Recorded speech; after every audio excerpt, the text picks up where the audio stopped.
With spring football just days away, it's never too early to predict who the starters are going to be for Colorado football. We're going to do this and more on today's episode of Locked On Buffs. You are Locked On Buffs, your daily podcast on the Colorado Buffaloes. Part of the Locked On Podcast Network, your team every day.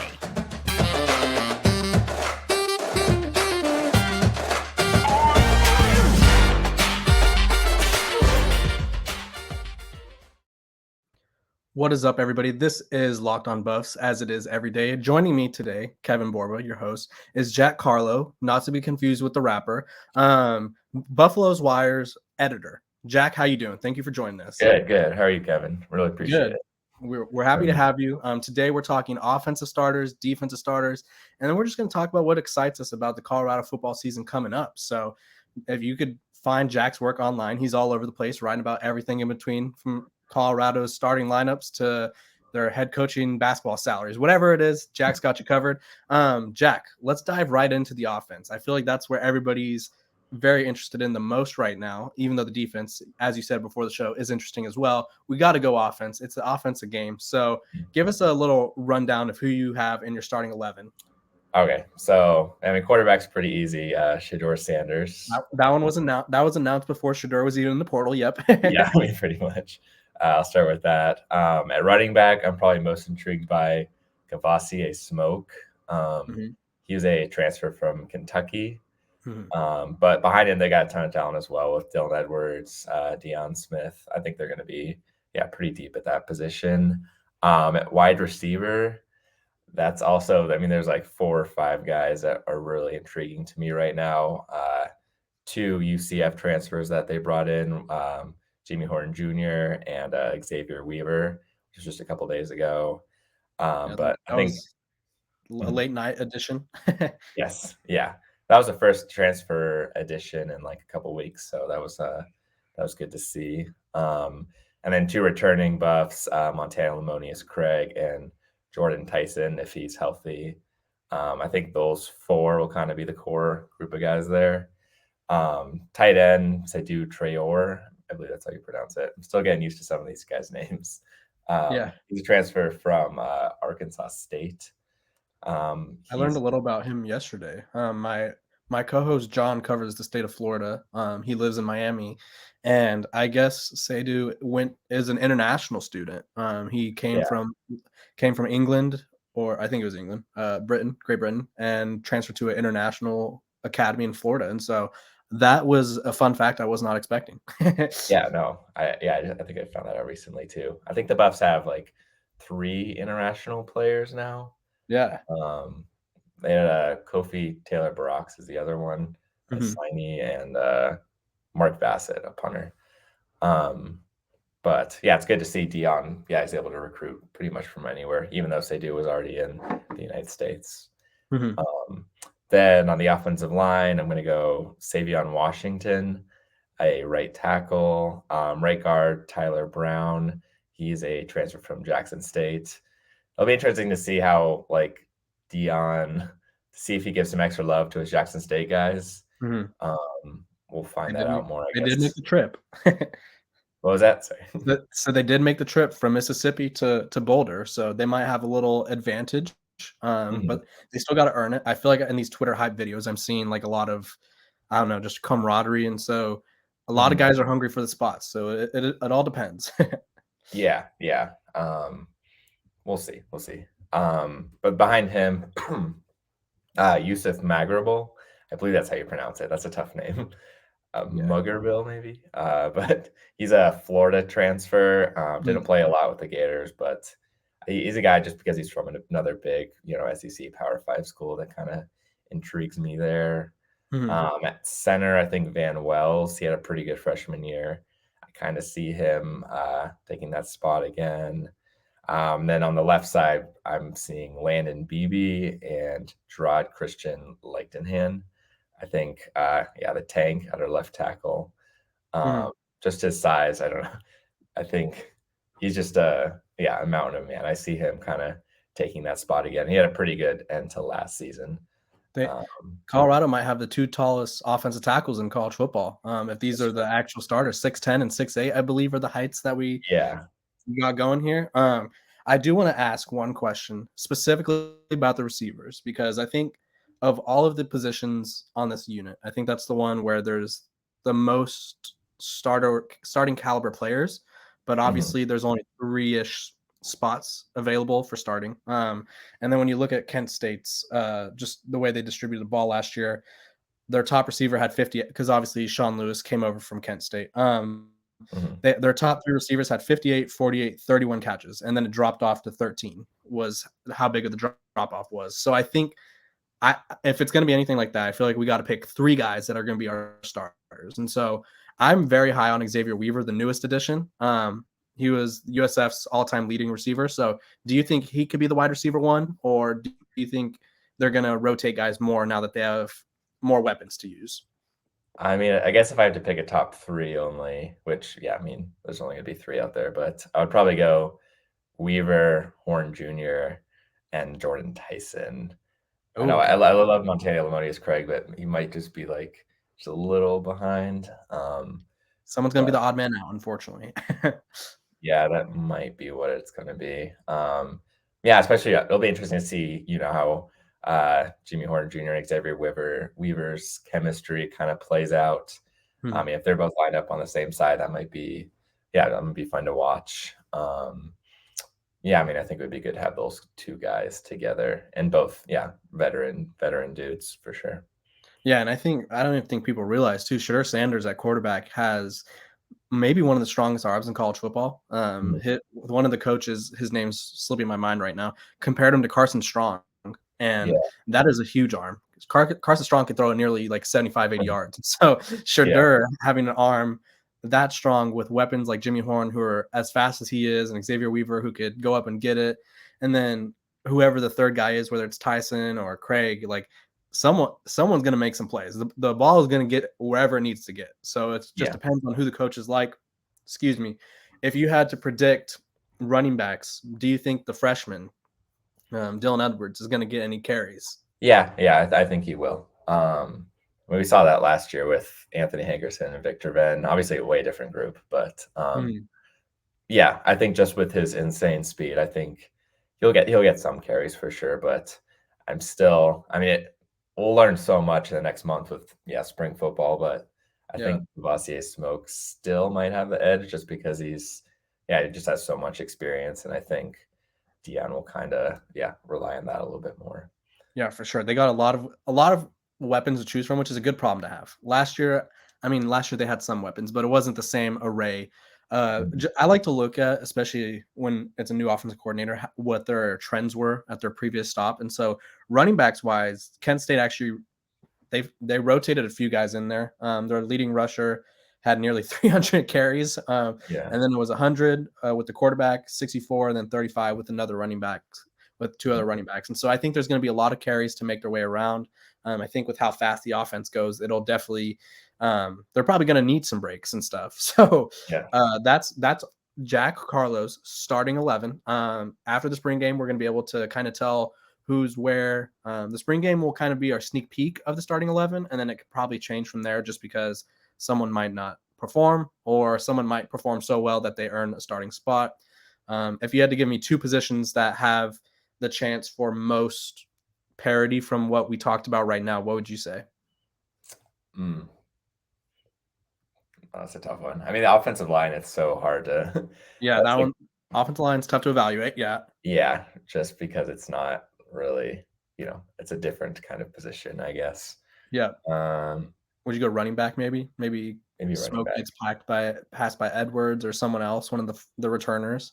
Yeah. I mean, Deion Smith had a pretty solid 2022. Same with Anthony Hankerson. I think those are Mhm. 2 kind of like dark horse guys, maybe to Okay. maybe get a starting role. I There's don't know, but there's a lot to look forward to. I just had to put you on the spot like that. Before we move on, I need to give a shout out to our sponsor, Built Bar. If you're looking for a delicious treat, but you don't want all of the fat and calories, then you got to try a Built Bar. We just got through the holidays, and I know my goal is to eat a little healthier this year. If you're like me, where you want to eat healthier but don't want to compromise taste, then man, I've got just the thing for you. You got to try Built. With Built, healthily is actually tasty. Seriously, they're so delicious you won't think they're good for you. They're perfect for your New Year's resolution. What makes Built Bars so good is, well, for starters, they're all covered in 100% real chocolate. That's right, real chocolate, not that fake stuff. And they come in unbelievable flavors like churro, peanut butter brownie, and coconut almond. I'm not sure how Built does it, but these bars taste like a candy while maintaining amazing macros. What's even better is that they are healthy. Only 130 calories and 4 grams of sugar and a whopping 17 grams of protein. And now you don't need to wait around to get a box. For years, we've been talking about ordering your Built Bars at Built.com. Now you can get them at your local Walmart or Sam's Club.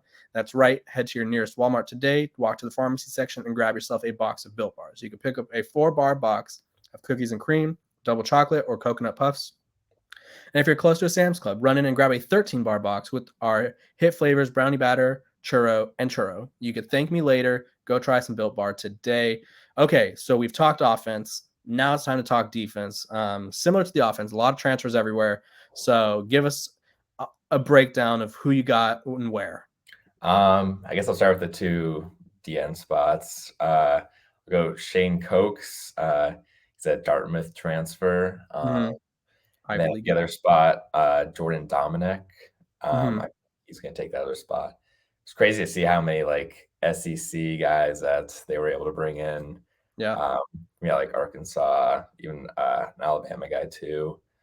We got a pair of Arkansas guys back there. I'm assuming that the other one will get the starting nod, hopefully.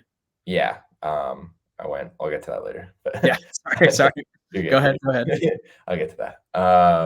And then also Taylor Upshaw, he's a Michigan transfer. I think he might be kind of in the mix there at one of the edge spots. And then at defensive tackle, Leonard Payne Jr. It's a Fresno State transfer. Okay. I couldn't give some love to a Mountain West guy, but he had a pretty good past couple seasons there. And then at nose guard, I think Jalen Sammy, returning guy. I think he has a good chance at starting.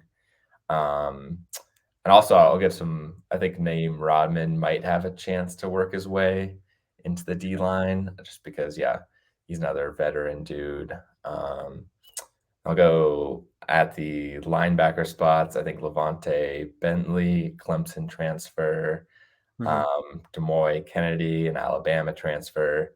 Obviously coming from Alabama, that I carry some weight with it for sure. Then I think Miles Slusher.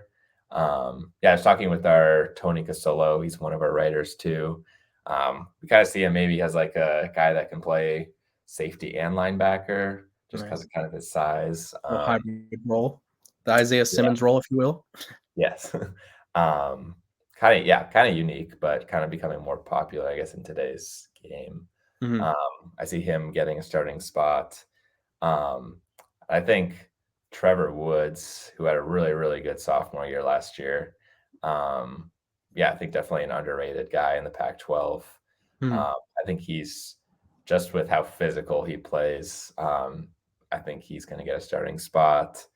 I think Cameron Silman Craig, Jackson State transfer, will have a good shot. Am I at 9 now? Let me double check. You got 2 more. You got your corners. More. Okay, 2 corners, right? Obviously Travis Hunter. He'll start at one of those. And I think Cormani McClain, I think he'll get the other one. But also I think Nico Reed he'll have to make, I think, Cormani work for it for sure. The 2 5-stars getting the nod. Okay, so this defense, obviously, totally different defense. As you wrote about, there's only potentially 2 starters returning from last year, I think is what you said. And so that means there's likely going to be 9 new faces. Obviously, it's hard to compare them to last year, so it's hard to say this defense ranked 129th or whatever it was in total defense because it's a completely different unit. But what do you think this group of players needs to do to kind of mesh quickly and kind of just be better than last year's unit? I think the biggest thing is just tackling. I think they struggled a lot with that last year. That is vital on defense. That is very important. Yes. But especially in the secondary, I think that's something they can improve on a lot.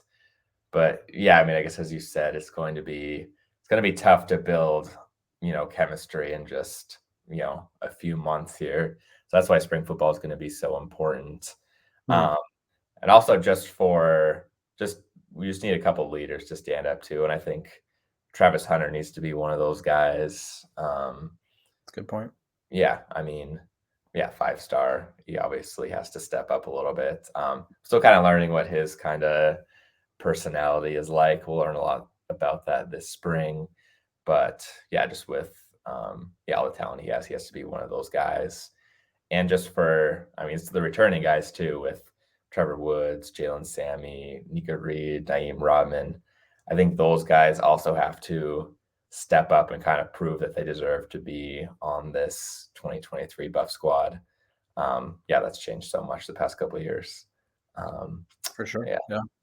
I think when Deion Sanders said if everybody should pack their bags, I feel like the guys that stayed, I feel like there's just added pressure on them because they not only have to prove that obviously he can't like kick them off the team and just replace them, but he kind of made it known. He kind of made it known that like he didn't want anybody from last year's roster. And so I think for these guys to stick through that and then not only prove that they deserve to be on the roster, I think that'll be an interesting aspect to this spring football because there's a handful of guys. There was some receivers, some running backs you mentioned, obviously some defensive linemen, secondary guys that they stuck with it. They didn't hit the transfer portal like a lot of. I probably would have hit the transfer portal. When a coach tells you to hit the transfer portal, I'd be like, okay. He doesn't want.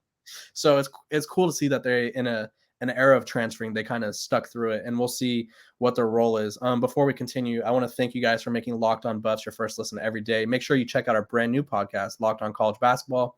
Everything you need to know about college basketball in one place, plus hear from big name experts, insiders, coaches, and players. Locked On College Basketball, available on YouTube and wherever you get your podcast. I think in terms of this defense, it'll be really interesting because obviously there's the Alabama roots. And so Alabama kind of at certain position, they have their guys. I think defensive line, we're going to see a lot of rotation just because of fatigue. And then obviously they just like to have fresh bodies in there at all times. And so there's going to be a lot more, I think, opportunity to play across the defensive line. Whereas the secondary, I think, especially with someone who knows the secondary was as well as Coach Prime does, I feel like once he finds his guys, those are his guys. And so it's going to be tough because realistically, I would say there's 2 spots available. I think Travis Hunter and Cameron Simon have their spot solidified, if you will, even though Simon came from Jackson State. I feel like he just played well enough. He's first team all conference there. And so I think that's 2 spots already. So now that leaves 2 spots that are quote unquote open. And so I feel like you have to prove yourself even more. Would you agree? Yeah. That's why, this will be such a big spring for Trevor Woods and maybe even Nika Reed. I don't know. I definitely enjoyed watching those 2 play last year. So, just kind of proving themselves to Deion will be huge this first spring. Deion's an interesting coach because obviously he played corner and safety or whatever, corner mostly, but he could play all over the defense if he needed to, I'm sure. But coaching wise, he's offensive minded. He was an offensive coordinator before he took the Jackson State job. And so I find it interesting that he's an offensive minded coach, even though he has defensive roots. It was brought to my attention, I think a couple episodes ago, that he did play quarterback in high school. So he does have some passing experience. I just found it interesting that someone who made it all the way to the NFL is one of the best players the sport has seen, is so offensive minded as a defensive player. I need one player from you, Jack, on this defense that you will – outside of Travis Hunter. Travis Hunter's off limits now. I need a standout or someone you're excited for. Because Travis Hunter's too obvious. The 5-star number 1 guy. We're all excited for him. I guess out of my starters. Yeah. I got to go Trevor Woods again. Okay. I like it. Something about this one returning guy. You like him, huh? he had that. There's just one play that stands out. I think it was in the Cal win last year when he had a pass breakup, I think in overtime in the end zone. That play has just stood with me a lot. And he'll be an upperclassman this year, junior. I think, I don't know, just something about him. I think having another year under his belt, I think will be huge. So I'm going to go with him. Hopefully he doesn't transfer out because it's worth noting there's one more open transfer portal window that first couple of weeks of May. So there could be some guys leaving then. But we'll see. It's interesting because there's obviously guys that could be transferring out, but that also gives Coach Prime in Colorado a chance to bring in more transfers, which wouldn't surprise me. I think the offensive line, despite bringing in these transfers. I feel like you could always ensure the trenches. Yeah. Same thing with the defensive line. I feel like you could always get better there. Deion Sanders has made it known that he's going to take in good players. It doesn't really matter how many players he has already. I think we saw with Xavier Weaver. I think for the most part, everybody thought the receivers were kind of like done. You have Adam Hopkins coming in as well, incoming 4-star. And there's a handful of other guys, Amari and Miller, who these guys are going to be competing for starting spots. Did I get his last name right? Or Marion, right? Amari and Miller. Yeah, I believe that's Yeah. Okay. Yeah, that's the last name. I'm pretty sure. That right. I'm still learning all these guys too. I believe that's right. Yeah. Let me. Yeah, Amari and Miller. Yeah. I don't know. I feel like you gave a look, and I was like, did I get that wrong? Okay, but they got 4 stars coming in. They have all these transfers coming in, and then they still went and added another one. So I don't feel like they're ready to settle. I think they're trying to do anything they can, which this is no hot take by any means, to surpass that 4.5 win margin. They want to give those Buffs fans that are betting for a Colorado national championship, which we talked about on yesterday's pod. They want to give them some hope, I guess you could say. And the odds came out, and they're underdogs in their first 2 games. And so it'll be interesting to see where they go transfer portal wise, because the second transfer portal window is more so realistically, it's mostly guys who lost their position battle, unless it's guys who just want to leave their program. So it's guys who lost a position battle, but that doesn't mean they're not good. It just means that it didn't work out at their initial stop. And so there's going to be a lot of key guys that could be some great additions. I think the guy that stands out to me, and it's just because he came over with defensive coordinator Charles Kelly, is Demoy Kennedy. He's just an athlete. I think he's someone you want in the middle of your defense. When I was reading more up about him, he got carries at Alabama on the offensive side of the ball. And so he's literally all over the ball. And so he's all over the field. He's athletic. He has the experience in terms of he's played in big games. He doesn't have like a lot of experience, I guess you could say, like statistically, but he's played in huge games. He's been in the playoff a couple times. So big addition. And now to conclude today's episode, I just want to know what you're most excited about, Jack.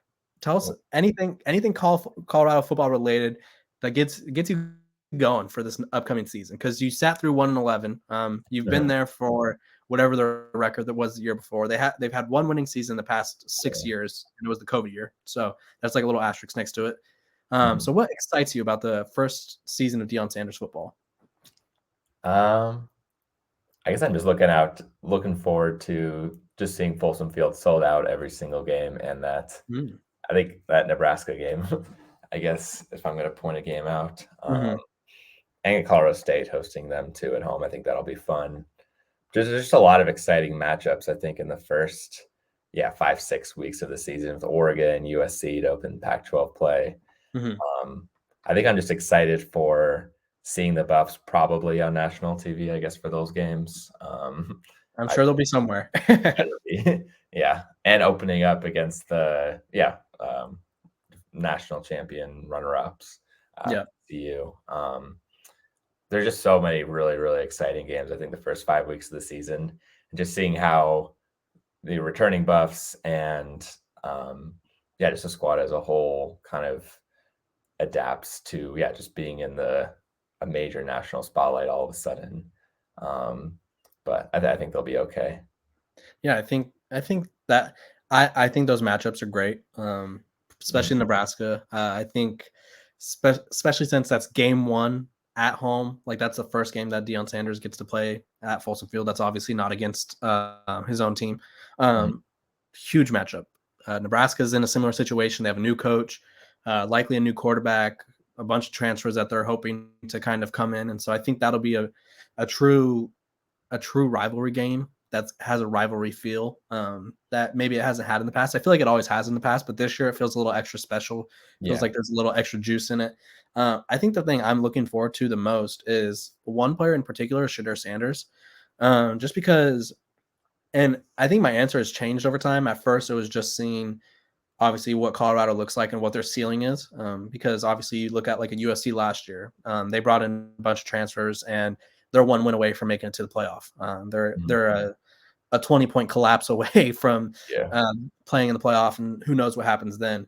I don't know if that's in the cards for Colorado, but they brought in a lot of upgrades. They have a new coaching staff who their coaching staff is arguably one of the most underrated in college football, I guess you could say. I think that's only made more obvious when people are already trying to poach Sean Lewis and people want Charles Kelly, and they chose to stay at Colorado. But Shedeur Sanders, I think all the pressure, I've realized this in my short coverage of Colorado, is all of the pressure is on him. I think he's kind of in one of those situations where, and I talked about it on yesterday's episode, as soon as he throws an interception, that video is going to go viral. As soon as he makes any sort of mistake, it's going viral.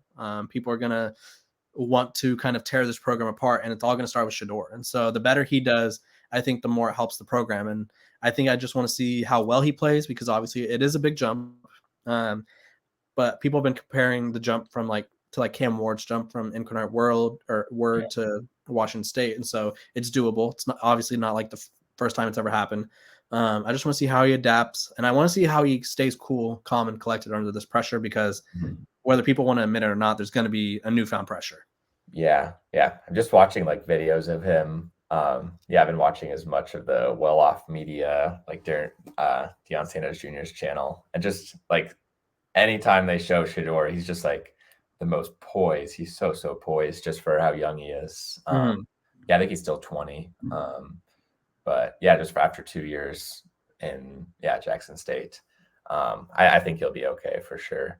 I'm not worried at all about the stage being too big for him. I mean, again, he was offered. He was a 4-star recruit, offered by pretty much everyone. So I think his talent will be okay. And he was just named the HBCU Player of the Year, right? I think yesterday.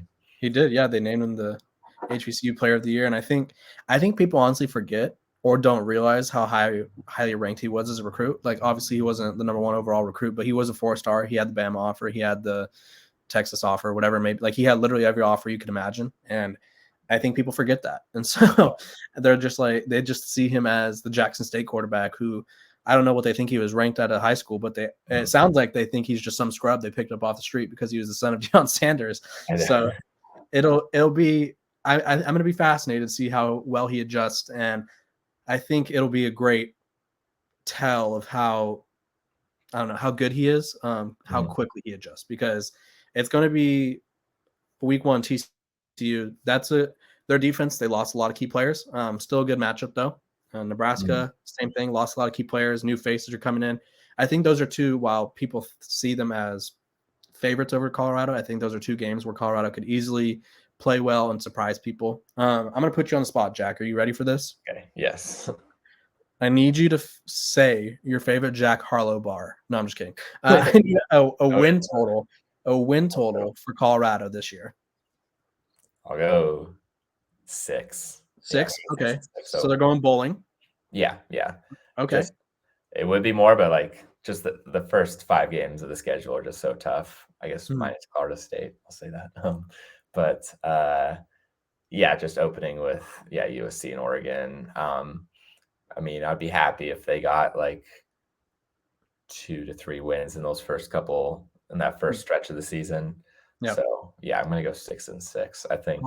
Paul Feinbaum's calling for him to go 2-6 in the first 8 weeks, which means in order to make the bowl game, they got to win out. I see that Nebraska game is winnable for sure. Honestly, I think the TCU game is a lot different than people realize. Obviously, TCU made some great transfer portal additions, underrated transfer class, but I mean, it was a defense that struggled last year, and I would say they lost all of their playmakers on defense for the most part.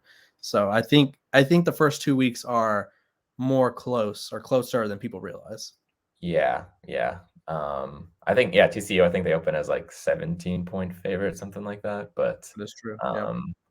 It's winnable for sure. It's more winnable than USC and Oregon, I think, at this point. Yeah, and I think people also forget when Chandler Morris was in the game last year. Obviously, I'm sure he could have improved. That game was close. It was 7-3 at half or something. Yeah, that game was a lot closer than I think the revisionist history likes to tell us. And so Chandler Morris, I'm sure he's a great dual threat quarterback. He could throw. Maybe it just wasn't his day that day, but I'm just saying that game was close. Before we conclude this episode, I want to thank you guys again for making Locked On Buffs your first listen of the day. For your second listen, check out our brand new podcast, Locked On College Basketball. Experts Isaac Schad and Andy Patton bring you everything you need to know on and off the court, plus hear from big name experts, coaches, and players throughout basketball landscape. Locked on College Basketball, available on YouTube and wherever you get your podcasts. We too are available on wherever you get your podcasts and YouTube. Jack, tell the people where they can find you. On Twitter at Jack_Carlough, CARLOUGH, and check us out at Buffalo's Wire. We are part of the USA Today Sports Media Group. Check us out there at Buffalo's Wire. Thank you for jumping on, Jack. We are going to have Jack on a few more times before the season starts, and probably even during the season, because there's so many things to talk about Colorado Buffaloes wise, and Jack's got you covered. I got you covered over at Athlon. Just make sure to follow one of us. We'll both have the same information. Just make sure that you're following us to know what's going on. And hopefully these Buffs turn it around this next year. You can find this episode wherever you get your podcast, like I said, and we will see you guys tomorrow. Awesome.